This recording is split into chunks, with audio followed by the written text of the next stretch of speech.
mucho dolor. Y a ver, voy a decir lo que pienso, ¿no? No es importante tanto lo que pienso, pero ¿qué hace el gobernador Kicillof? Va a una marcha, tiene el derecho a pensar y decir lo que piensa sobre cualquier cosa, pero ¿qué es lo que está haciendo Kicillof? El tema principal es que no habla, no está presente en los momentos de dolor de la gente. Porque el gobernador Kicillof fue a la marcha aparentemente a defender derechos. Pero el derecho a la vida del joven repartidor de Rappi, o la parejita que asesinaron en Florencio Varela, también tenían derecho a la vida. Y para eso es necesario estar presente, ocuparse, estar cerca de la familia, cerca de la gente.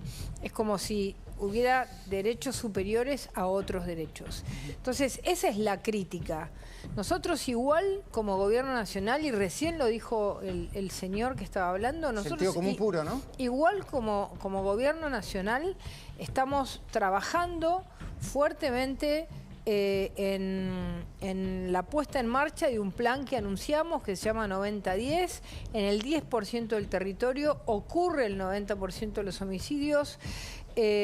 Moreno tiene más del doble de la tasa media del país de homicidios. Ahí van a estar las fuerzas federales, no de una manera, no reemplazando a la policía de la provincia de Buenos Aires, no como policía de seguridad, sino como policía de investigaciones, para darle fuerte a las bandas, porque esta persona que asesinó al repartidor tenía muchos antecedentes y pertenece a una banda conocida. En consecuencia, nuestro objetivo como Ministerio de Seguridad de la Nación va a ser trabajar sobre esas bandas. Ya hemos juntado toda la inteligencia, toda la información. Tenemos la información de 200 bandas en los lugares más picantes de la provincia de Buenos Aires. Y nosotros no vamos a hacer, digamos, más allá de que marcaremos lo que no estamos de acuerdo de Kicillof, lo importante es que vamos a estar ahí donde la gente requiere. Y esto lo hacemos en coordinación con la provincia de Buenos Aires, porque si no, no lo podríamos hacer, porque podríamos chocarnos y terminar matándonos entre fuerzas de seguridad. El asunto, ministra, es si la provincia de Buenos Aires tiene vocación para terminar con la inseguridad o no. Enseguida seguimos hablando de eso. Está Horacio Cava, que está Débora Plager, Nico Pizzi, Luis Gasulla, Silvina Martínez. Tenemos mucha información. Tenemos un anticipo de la entrevista que le hizo Esteban Trebuch al presidente Javier Milei. Tenemos información de último momento que involucra a Cristina Kirchner y a Amado Boudou, y que va a tener muchas repercusiones. Pero nos está llamando Carla Ricciotti, precisamente de Florencio Varela. Carla, buenas noches. Luis, buenas noches. Bueno, aquí estamos, sí, en Florencio Varela. Esta es la ruta 36 o avenida Calchaquí. Aquí han venido los vecinos a esta intersección con la calle Luján a cortar esta ruta. Marcharon a la comisaría después de que encontraran muertos a estos dos chiquitos que veníamos mencionando ya desde ayer, a Paloma y a Josué. Bueno, hoy los vecinos marcharon hasta acá para pedir el esclarecimiento de estos dos homicidios, de estos dos asesinatos, y además, te decía recién, que fueron hasta la comisaría, quieren que remuevan al comisario, querían hablar con el comisario, que se acercara a los vecinos a hablar, porque dicen, hechos de inseguridad en Florencio Varela suceden muy a menudo. No es la única muerte que ha habido aquí en Florencio Varela en estos últimos días. Vos mirá los carteles que han preparado en esta tarde, ¿qué tal? ¿Cómo estás? ¿Vos sos vecina de acá de Varela? Sí, pero no. ¿No querés hablar? Bueno, vamos a hablar con algunos de los otros vecinos. Hola, ¿te puedo molestar 2 segunditos? ¿Puede ser? No, tampoco quieren hablar. Bueno, claro, algunos miedo, además. están acá, Carla. Perdón, ¿cómo estás? Vos sos vecino.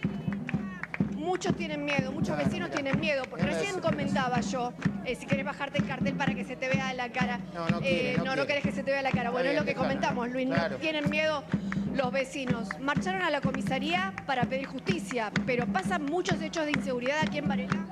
Sí, demasiado. Con este caso ya van como 4 casos acá en Bosque. ¿Cuánto tiempo? En menos de 2 años. Sí, pasa mucho. Hechos violentos así, de muertes de jóvenes y demás. Y que salen a la luz nomás, porque después queda todo claro. Pero ahora vos te das cuenta, Carlita, mira, yo no quiero Carla, perdón, Carla. Vecina de Josué. Carla, no quiero naturalizar Sí, esto. decime. Obviamente, un trabajo espectacular tuyo, el de siempre, poniendo el cuerpo. ¿Vos te das cuenta que están pidiendo justicia y que se tapan la cara porque tienen miedo? ¿Sabés de qué tienen miedo? De las autoridades tienen miedo. ¿Sabés de qué tienen miedo? Del intendente tienen miedo. ¿Quién es el intendente Florencio Varela, Luis? Una línea, por favor. Y después nos desarrollás, por favor. Andrés Watson, el heredero del interminable Julio Pereira. Te digo, el Partido Justicialista gobierna Florencio Varela desde que volvió la democracia. Nunca perdió. Bueno, hay un problema grave, ministra, acá. Y yo comprendo que ninguna autoridad se puede pelear con la provincia de Buenos Aires porque conspira contra las políticas de seguridad. Pero no tienen vocación de hacerlo. Yo escuché al ministro de Seguridad. ¿Ustedes vieron el lugar, el basurero, el matorral, ese lugar? Hace 43 años que gobiernan la municipalidad y en vez de haber ahí un parque, hay un lugar lleno de casillas totalmente destruido, lleno de jeringas, lleno de preservativos. Ese era ese lugar. Ni el pasto cortan. Ni el pasto cortan. Un aguantadero con el pasto. Entonces, a ver, ¿qué hacen con la plata? Se tragan la plata, claro, en vez de hacer lo que tienen que hacer. No puede ser que después de gobernar 43 años no tengas tu lugar hecho un jardín y tengas un desastre más allá de la humildad de la gente, claro, que vive.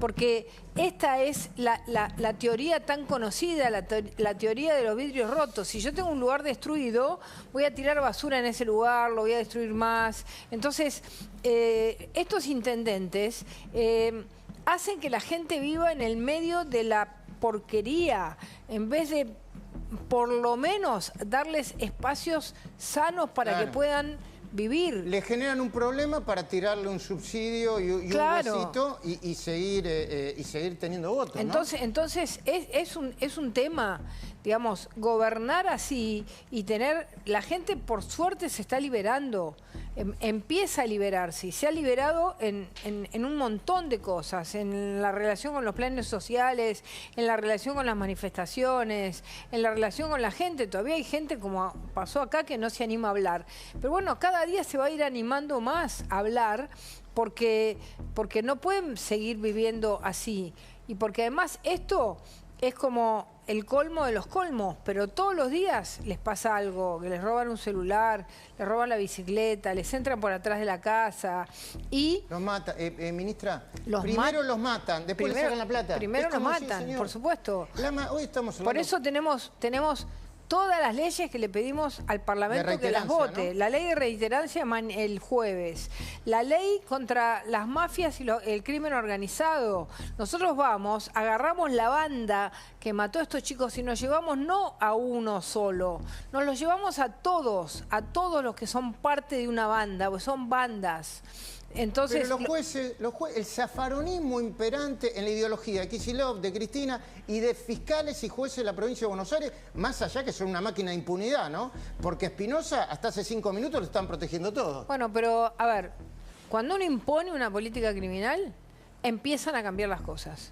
¿Por qué? Porque antes... Cada 2 por 3 a los presos les daban un habeas corpus y los dejaban hacer lo que querían. Desde que estamos nosotros en el gobierno, ni uno les dieron, ni uno. Les ponemos conductas duras cuando ellos tratan de hacer desde la cárcel un home office de la cárcel y los jueces no le dan la razón. Así que cuando uno se pone fuerte y firme, los jueces empiezan a ponerse firmes. Y el que no se pone firme, bueno, habrá que tener consecuencias porque es responsable de la vida y de la propiedad de la gente y de la libertad de la gente. Estamos con la ministra de Seguridad, Patricia Bullrich. Tenemos un montón de material exclusivo e inédito.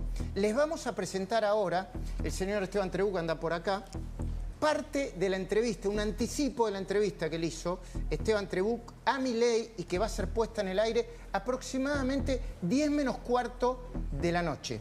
El presidente Milei habla de la marcha LGBT y dice, me da pena que sigan engañando a la gente. Escuchá, mirá. Me da pena que sigan engañando a la gente. O sea, fíjate que es muy parecido a lo que pasó con la marcha universitaria. Inventaron una mentira, en este caso editaron parte de mi discurso en Davos. A partir de construir esa mentira, los medios, que obviamente están desesperados porque les suspendí la pauta oficial, entonces evidentemente los medios en general son odiadores del gobierno directamente. ¿No? ¿Los medios son odiadores del gobierno? Sí, sí, ni siquiera, digamos, califican ya como opositores, hay un odio visceral manifiesto.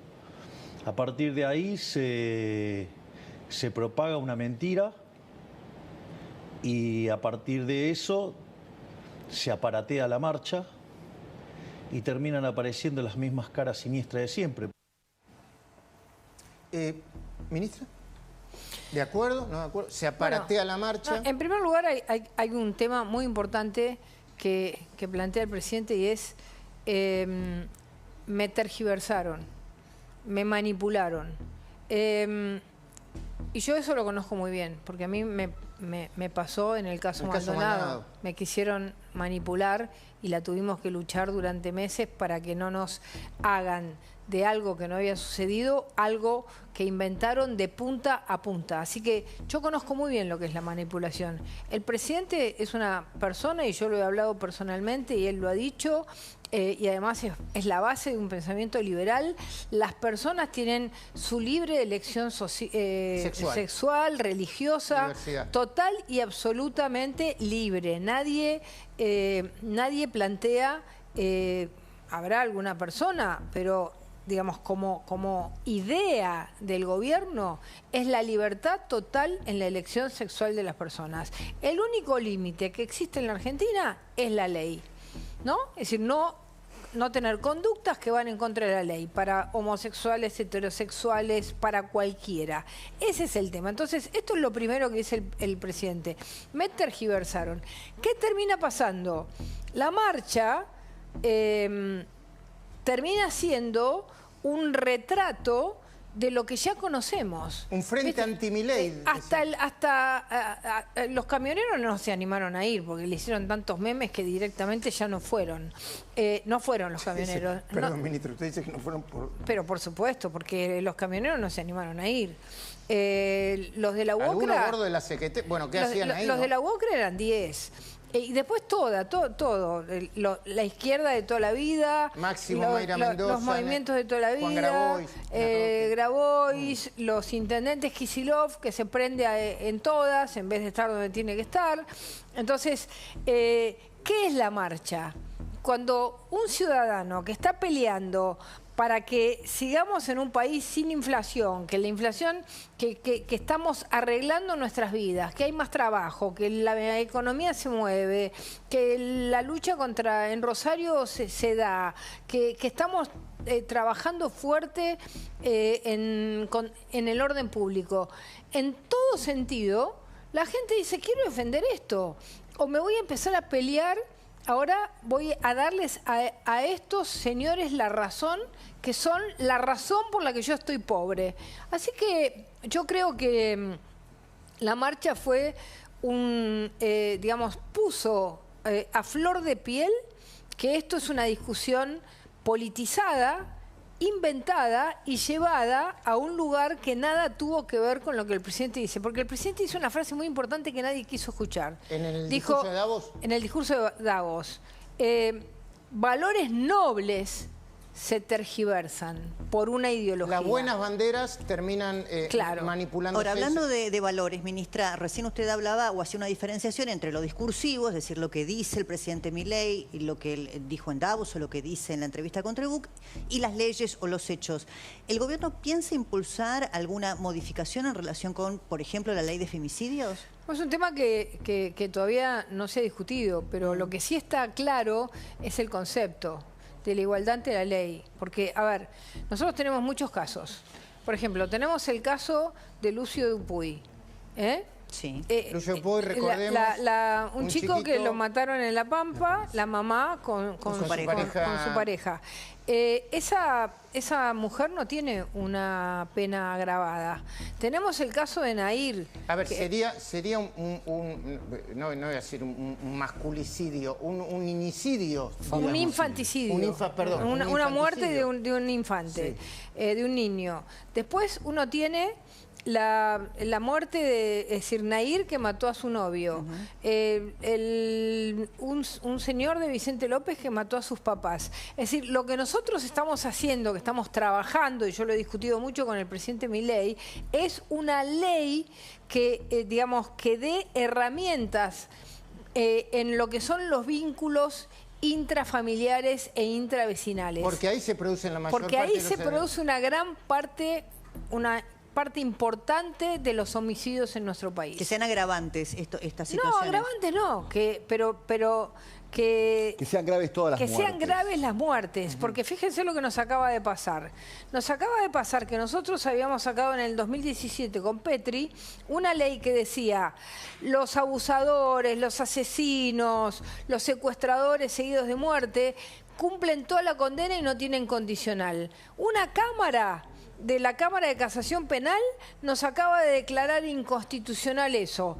Vamos a pedirle al fiscal, por favor, que vuelva, claro. Y estoy convencidísima que cuando se junten todos los miembros del Tribunal de Casación Penal no van a aceptar eso. Ni hablar en la pandemia, cuando por ejemplo el juez Violini dejó libre a violadores y delincuentes peligrosos, que no estaba contemplado, ¿no? Exactamente. Ahora, el tema de los femicidios y la agenda woke también se cruza con otra cosa. Ayúdame, Horacio, que lo estuvimos hablando hoy esto para compartir con la ministra. Claro.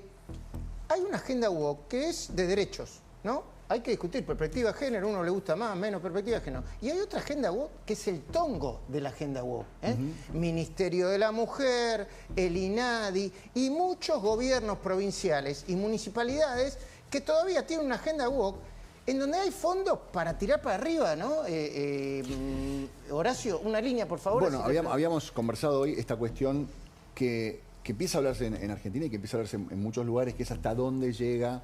Y sobre todo esta cuestión, como planteaba Luis, de los recursos y los tongos que hay. En cada municipalidad tiene que haber una secretaría que esté supuestamente para defender.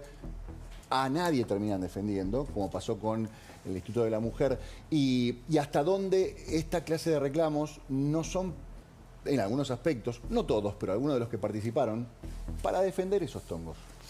Bueno, es que el Estado, en los últimos, diríamos, 40 años de la Argentina, fue una especie de monstruo que se fue alimentando a sí mismo, cada vez inventando más cosas, ¿no es cierto? Más y más y más cosas para tener cada vez un Estado que fuera chupando la sangre de la sociedad, con impuestos cada vez más altos y cada vez con menos beneficios y menos servicios para la gente. Tenemos la educación mal, tenemos la salud mal, tenemos la seguridad con problemas en todo el país. Y sin embargo, los lugares donde había que poner la plata fuerte y los recursos desfinanciados y financiado un montón de estructuras que son pura militancia, claro.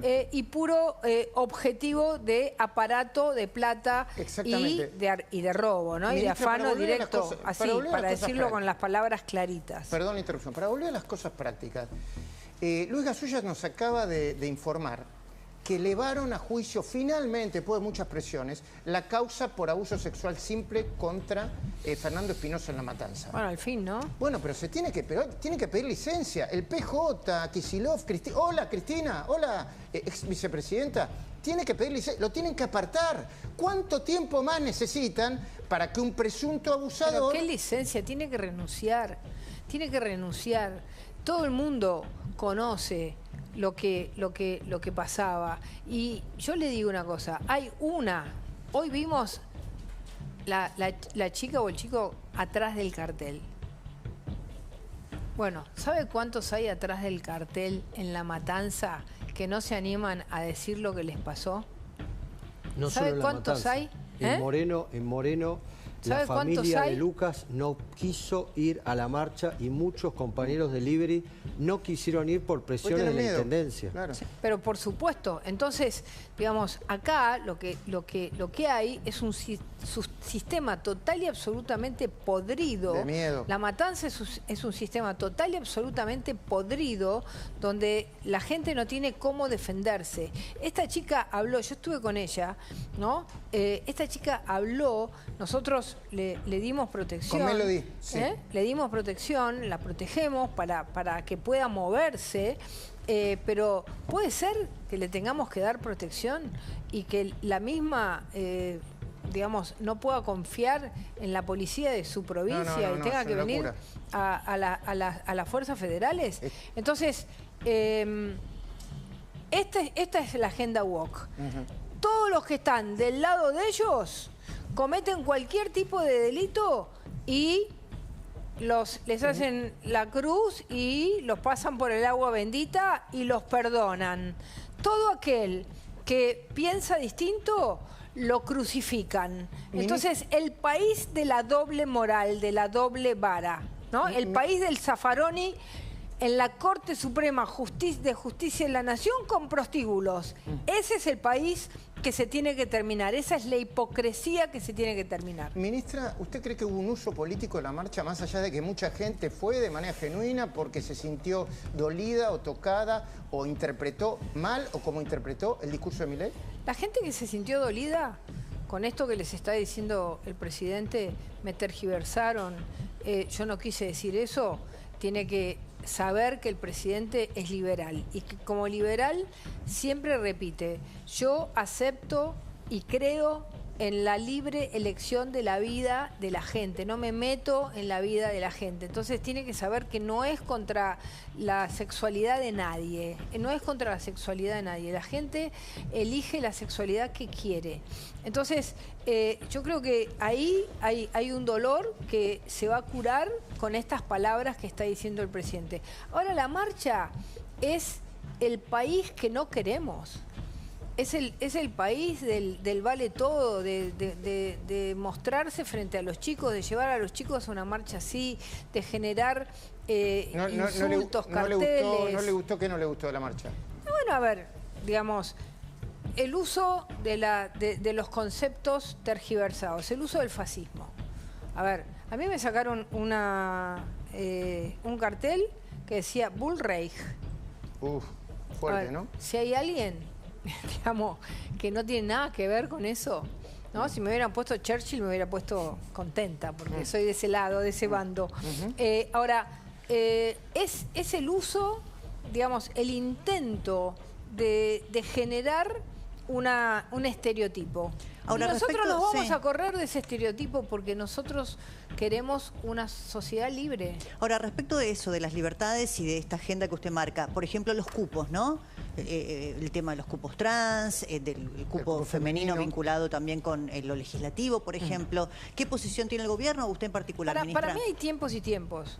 Yo creo que el cupo es del año 93. En ese momento el Congreso tenía 2 mujeres, 3 mujeres.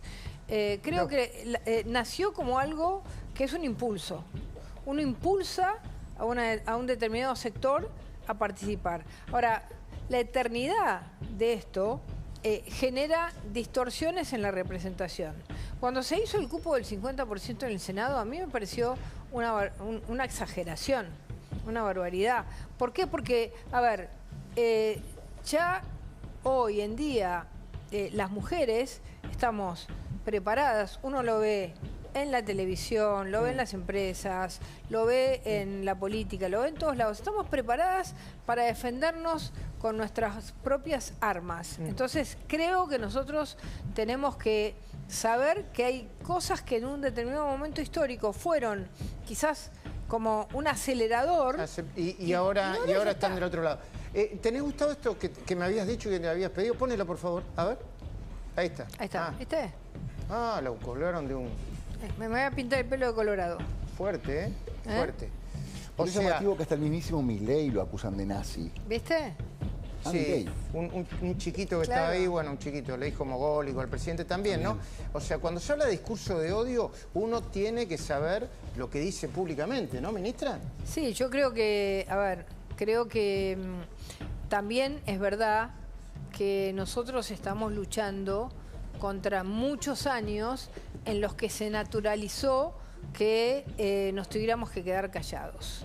Los chicos en las escuelas se quedaban callados cuando les daban la historia oficial kirchnerista y le decían mamá Cristina, papá Kirchner, cuando en las facultades lo único que se enseñaba era la economía marxista o se enseñaba una mirada penal determinada.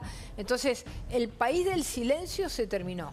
Y ahora estamos dando una batalla cultural contra ese país del silencio que durante años impuso una cultura que si uno no aceptaba esa cultura te llevaban al INADI y te decían vos vas a tener una causa por esto. Claro que entonces eso se terminó y ahora la libertad, y uno lo ve, por ejemplo, lo vio en los cambios también en las redes, un Twitter que te cortaba si no eras de una determinada ideología y que ahora te deja hablar. Ya no hay más auditores en las redes, ¿no? Hay una comunicación más horizontal. Entonces, por favor, director de cámara, por favor, acaba de llegar el señor Esteban Trebuch, después lo mostramos. Esteban hizo un notón con el presidente Javier Milei. Ya pasamos una partecita, dentro de un ratito vamos a hacer la previa y nos va a contar algunas cosas, habla de todo. No sé si está armado el señor, no está armado. No está armado, pero mostralo para ver que está ahí, que existe. Tiene que levantar las manos para saber si está armado o no. No, está armado en el sentido, es la jerga que utilizamos nosotros. Ya lo sé. Microfoneado y con la cucaracha, como decimos habitualmente. Ahí está la entrevista, una entrevista de 55 minutos. Yo vi algunos cortes anticipados, le agradezco a la producción que me lo haya mostrado. La verdad, es una de las entrevistas más picantes que vi sobre el presidente.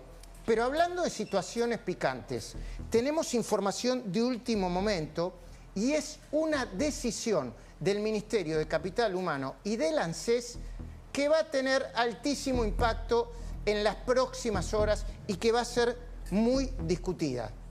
Información urgente. Atención, que estamos procesando otra información que nos está llegando de último momento y que es, yo te diría, igual o más impactante que lo que acabamos de escuchar. Pero quisiera pedir a la ministra de Seguridad, Patricia Bullrich, una opinión. Mientras esperamos la entrevista con Trebuch y el presidente Javier Milei. El presidente Javier Milei rompe el silencio después de la marcha y después de muchas cosas que pasaron en los últimos días.